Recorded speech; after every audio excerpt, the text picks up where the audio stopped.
This edition of Monterey's Cooking Pisto Style is brought to you by the Monterey County Vintners and Growers Association.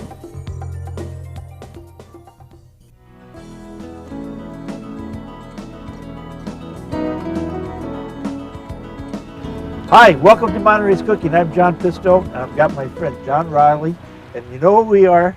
We are in Olympia, Washington. Now, you know we love shellfish so much, you know, Sal, myself, all the boys. And we're on a mission. We want to find the best shellfish in the world. So I called my buddy John, and he says, come on up, bring the crew. He says, we're going to show you something you won't believe. And to help us, John, we're going to have Bill. He's going to show us around. Bill Dewey's from with Taylor Shellfish Farms here. Okay, hi, Bill. Hi, John. Thanks for taking the time with us. Yeah, it's our pleasure. Okay, and we're going to start with a special, very unusual shellfish, and it's called a geoduck. Now, a geoduck, you want to tell us a little bit about it? Yeah, the geoduck is actually spelled Geoduck, G-E-O-D-U-C-K. It's the largest clam in Washington State. They grow up to 7 to 9 pounds, I think. Wow. They get very old, upwards of 120, 140 years old. Oh my. And it's been a wild harvest species. It's been harvested for a number of years in Washington State for sushi. And we've just recently started trying to farm them. With our hatchery technology, over the last 4 years, we've gotten some experimental plantings in, and that's what's behind us here is one of our experimental, early experiments with the geoduck. And this is history. This is the first geoduck farm. Jeez, that's incredible. This year, I think we've planted close to 2 million geoduck this year. And just right in here? No, not in this area. This is one of our first experiments. We've got other beds around the Puget Sound here. I see. Now you see these little things shooting up, folks? That's geoducks. You see them all over the place. Get one to squirt, though. I'll guarantee you it's going to be very unusual. Yeah, when you walk out, you're probably going to get your pant legs wet. That's all right. Squirting up on you. I'm ready. So the name geoduck is a local Indian word that means deep digger. Deep digger. How far are these under the ground? We'll get a chance to see, I'm afraid, here, but they're probably like 3 feet deep. When they're mature, 3 feet deep. It's like digging potatoes. So they're down there. The siphon on them is what's appealing for the sushi, and that's what the clam's famous for, is its long siphon. Smoke. The shell is down there 3 feet in the ground, and it stays there, and the clam just raises the siphon to the surface to feed on the plankton that's in the water. Wow. Well, I've got to see this, and I'm sure everybody's dying to see this. and we brought I brought my friend Shiro Kashiba. Oh, good. The sushi master that's going to show us. Okay. Now Shiro has this fantastic restaurant. I understand he's the best restaurant, best sushi restaurant in Seattle. Oh, at least in Seattle. At least one of the best in the country. The best in the country. Yes. Well, thank you. I want to thank him for coming. Come on in. Come with us. Say hello. Hi. Nice to see you. Thanks for coming very too. much. Have a All time. right. Okay, let's go dig some geoducks. Yeah? This is gonna be fun. Okay, here, boy, look at them. So what we have here, I'm trying to these. figure out where I can go down without cutting one off. Yeah, that's the other. How do you do it without cutting them off? Well, when they're this dense, see, normally we don't harvest by shovel. How do you? Normally we harvest? blow them out with a pump. Oh, what do we got here? Worms This is those poisonous worms, right? Boy, look at this. Oh boy, 3 feet. This is almost like a mushroom hunting, huh, John? How you find them? Holy mackerel, no wonder these things are expensive. Oh my gosh, look at this, folks. Isn't that something? Now this is really, really something. That one is. That's probably a 2-year-old. Just a baby. That's like 3 years away from market. 2 years away from market. Look at this beautiful meat on it. Holy mackerel. We need Now- enough for lunch, Bill. Now, is this the same as the horse clams we get in Monterey that we No, did? it's a different species from a Different- horse clam. but it Horse also- clam won't have as long a siphon. Now this, No. when this relaxes, the siphon will be out, Holy and when it's smoke. full grown, the siphon will be out to like 3 feet. Holy mackerel. That's amazing. And the whiter the siphon, the more valuable the clam. Wow. That's something we're looking at now as to whether that's genetic or if it's related to the substrate we grow them in or exactly what causes the white siphon. think you got a big one, huh? I think I got one here. Oh boy, here we go. Look at this work. Oh I'm my sander my gosh. suction on. Oh my. Oh yeah, yeah. Oh, here you go. Oh, look at that. Oh yeah. That's a beauty. That's a baby. Gee.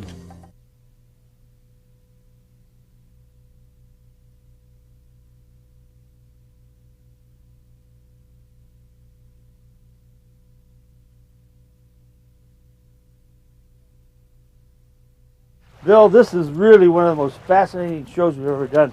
Now, these geoduck, now how do you start them off? Well, they start out actually in our hatchery where we take adult geoducks in and we spawn them. And then we rear the babies in tanks in the hatchery, and they go through a series of nursery steps over several months to where the baby clams are about 5 millimeters, 6 millimeters in size. And then we'll put these pipes that you see behind us here in front of us on the beach. And these pipes are about 9 inches long, and we step them down into the ground. We put the predator net on top of the pipe, and then we put the baby clams down, about 4 or 5 clams in each of those tubes.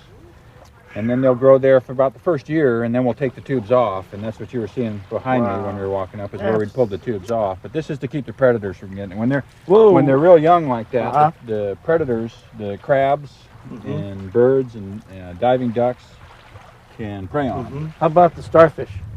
Starfish would prey on them as well. Oh, huh? On the young clams that are near the surface. I see. So that's the reason for the pipes and the predator nets over them. But then after that, after the first year, they're down about 18 inches in the ground, So and the they're only pretty predator safe. that can get them is mans at that see. point. So that's What- a moon snail shell, Uh-huh. and the moon snail is also one of our very serious predators out here on the beach. They burrow right into the mud. You hardly even see them when they're alive. That's a dead shell there, but they're working just underneath the surface, and they'll eat our clams. Well, these have got to be good to eat too, though, don't they? Yeah, Aren't they? actually, we used to just consider them a predator and just try to get them off the beach, and then we started selling for crab bait to crab fishermen, okay. and now we found a human market, an Asian market that likes them. So. Yeah, these got to taste good. They're eating good food. Yeah, They got to taste yeah. delicious. Just finding the niche. Boy, we're going to have our friend. He's going to cut this for us. Now, please show us. Look, we got everything here. We got the mustard. We got the soy. This is to be eaten raw. Now, show our master sushi chef is going to show us how to do this. Look at this. Oh, sound like a duck too. Folks, it doesn't get any fresher than this. I mean, shellfish lovers and sushi lovers, this is absolute heaven. Look at that. Shell's really nice. That's a geoduck. And that's the duck. That's the stomach. Now this can be used for chowders Or you can flour and cut it in half and fry it like an oyster. and fry it like an oyster. Wow. Here's the body meat. Yeah, this we call body meat. Mhm. This is we call the geoduck neck. The neck. And we usually serve for sushi or sashimi. We use neck part I see. and the body part. Mhm. We can saute with some mushroom or the pan fried. That's Okay. real good to eat. Very good. Yes. Yes. Boy, but now we're going to try some. We're going to eat it raw. So, We're supposed to peel the skin off, okay. but right now, We don't have the fire, so okay. Okay. Hot water. hot water, and then the skin will come out just like maybe doing a tongue. You know, if those of you that are into this kind of food, look how beautiful that is. Beautiful. Look at that. Inside is beautiful. That's incredible. Okay, let me mix some of the. We'll mix some of this. Now this is wasabi. This is Yes. Japanese. I don't know. You got to do it. This is Japanese. That's horseradish. It's very strong. Just a little. A little bit. And I brought the soy sauce And here. we got soy. I'll keep this from moving around. Thank you. Okay. I don't know how to mix it. You can but I mix don't it have with that, or here I brought a little knife too, if you want. Oh, okay. I think this is fine. Okay. Good. So could you hold this? Yes, sir. Got it. Oh boy, you guys hungry for this or what? Okay, I'll hold it. Look at that. Oh my gosh. Doesn't get any fresher, any sweeter than this. Exactly. This is very This is- sweet. Very Oh sweet. boy. Premium, prime shellfish. Right in front of oh, thank you so much. Uh-oh. Okay. Make sure to get some of that mustard. Well, I gotta be I I have gotta one. be a nice I one. have one. I gotta be a nice host. I gotta offer to you ahead, guys. John. Go ahead, take one. Just we'll do Oh. one more. Real good. Have one piece. Okay, yeah. No, we gotta have Bill taste it now, Some of the fruits of our labor. Oh. here, and then right? one piece for me. Boy, that Excellent. is so good. Is that Real delicious? nice. Thank you. Oh, we're gonna cut another piece out. Oh, there's a piece right there. Oh, Well, Shiro, you know, they even have better texture when they're right out of the water. Like God, the texture. I can- Excellent. Crunchy. Real nice. Crunchy, Sweet Flavor, crunchy. texture. Umami. Oh my God, it is one of the two best things in the world, folks. It is Yeah. sweet, absolutely delicious. Well, this has been a real treat. Now, folks, wasn't it fun to learn about gooey ducks? I tell you, you can see my friends in the back are really hitting it pretty good. When we come back, I'm going to see what I can come up with at our kitchen in Monterey.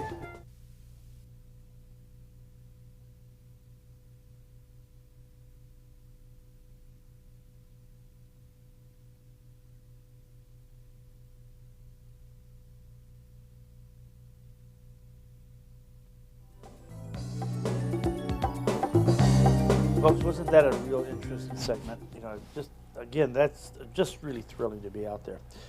I thought we'd make a clam chowder for you today, and what I was going to do, instead of getting the canned clams, I went and got some fresh clams. And what I'm doing is steaming them open so we can get the meat out, and we're going to team it up with one of our very fine Monterey County wines. In this case, it'll be Julien's Chardonnay. Very nice wine. Has this one wine has these pineapple overtones that are just delicious. I also thought I would do some roasted corn with the chowder and just change it a little bit more than the ordinary type of chowder. Okay, let's get started. Now, first of all, here's say hello to our gooey duck. Here's our gooey duck. Okay, hello. All right, now when you're steaming these, you want them to steam partially open. You don't want to cook the clam because it's going to get too tough. And save the juice. Now I've got potatoes cooking over here already. Watch that real close. I'm doing a standard chowder. Let me get this out of the way. We'll save this for later, where we're going to be using a lot of onion. This is the one I like, and I've tried a million of them, and everybody's got their favorite one. This happens to be one of mine. And again, the thing that makes it different, now I'm adding a little bit of bacon to it. Some people like to add salt pork. I like bacon. We need a little bit of oil in there. I'm using that virgin or just regular olive oil. Now I like to go heavy on the onion because I think the onion really imparts the sweetness to the chowder. Okay. And let's get the corn going. Now, easy way to roast corn. Real easy. Get a burner going somewhere. Okay. And just lay the corn on the burner. And you'll be surprised how nice it's going to taste. Now, I don't like to add celery to mine. Okay, let's see how we're doing here. Okay, see, you want them about like this. You want to be able to open them. Okay? So when they get easily open, not completely cooked, that one maybe another minute or so. All right, so we got a lot of stuff happening here. Okay, see how fast this roasts? I tell you, the Indians had stoves. They sure could eat fast in those days. And look how fast we're roasting that off. Like I said, potatoes have been already cut. Let's let this work this way. This is working here. I'm going to put a little piece of butter inside for flavor. And yes, this one's going to have cream in it. And if you're going to make creamy clam chowder, you got to have cream, sorry. We're going to add some, I've got some clam juice too we're going to add. But you know what? You got to have cream to make the Boston style clam chowder. Okay, these we just want to get that nice charred flavor on them. You know, these once you do this, you can do other things with this. Good for salads, good for other things. Okay, let's start checking these. And I'm gonna, excuse me there, buddy. Let's start pulling these guys off as they're opened enough. You'll see that it's worth the extra effort to make the clam chowder using the fresh clams. Now these are called Geoduck, or excuse me, that's Geoduck, this is quahog. Okay, what we're gonna do is pull this off. That's enough. I don't want to get it too dark. We'll let that cool. You see these guys are opening on their own. I'm gonna turn that off. Now you see this valuable liquor on the bottom. Do not throw that away.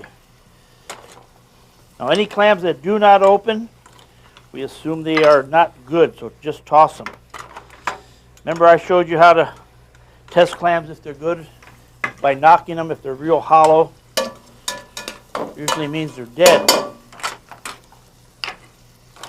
Okay, that's not bad. Getting some nice smells in here. Okay, folks, I'm going to pull these out, let them cool a little bit, take them out of the shell, and when we come back, we'll continue making our clam chowder.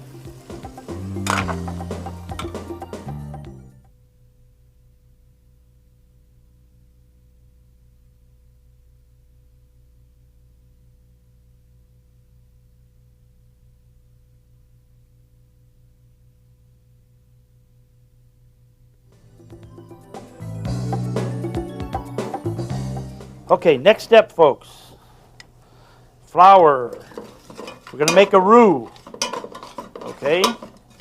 Usually you always remember when making roux is you want half the equal amount of oil to equal amount of flour. Okay, so another thing very important is to cook the flour, otherwise it'll taste very starchy and we don't want that. Okay, here's some fresh thyme.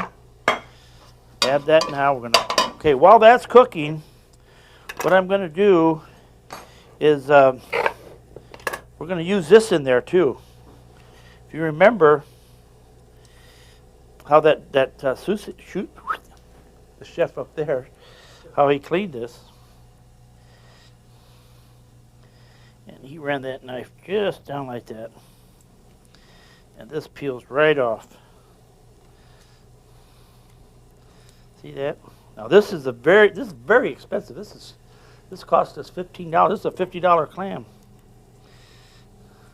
I mean, these are very expensive. You just kind of peel around it like that. Needless to say, these are quite interesting too. These are command top dollar in the Orient. So I've cleaned the neck. I'm going to get into this, but this is ready to introduce the clam juice.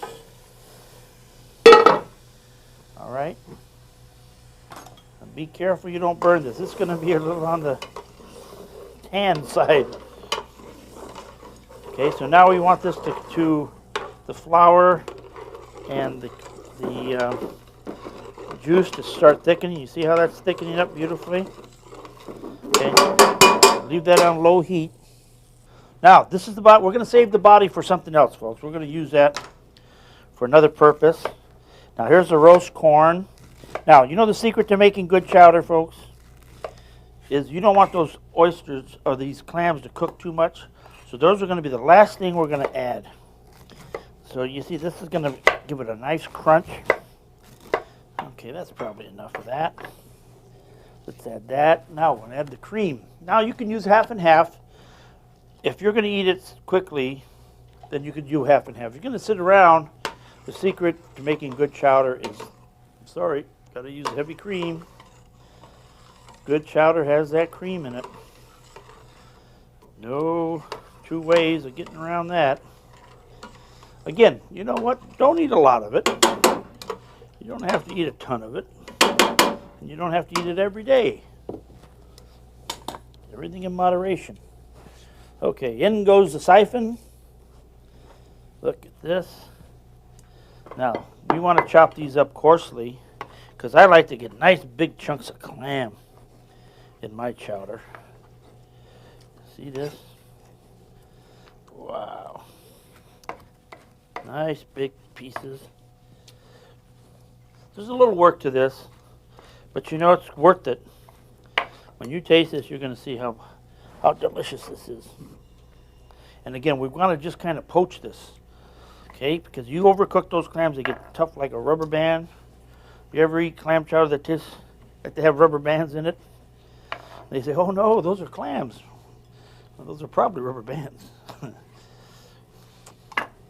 So, okay, we got that. Okay, I want to strain off the potatoes. And the potato water is okay too because that's going to act as a thickener. Now we got some potatoes in there. Okay, white pepper goes real well in here. How's that look so far? Looks good, doesn't it? You bet. That's looking good. Okay, a little pepper. This is just going to come up. We just want to bring this to a light boil. Folks, I'm not kidding. This, you know what? This is nectar. You eat this, you're going to live to be 100. Look at this. Just full of potatoes and that beautiful, beautiful chunks of those big clams and that roasted corn. Look at that. Oh, my God. And then you kick this off with a beautiful wine like our Julian and some fresh thyme. You know something? This is heaven on earth. Look at that. Can't be any better than that. Folks, I gave you one of my biggest secrets. First class clam chowder. And of course, you team it up with the first class wine, you get yourself one heck of a lunch. See you next time.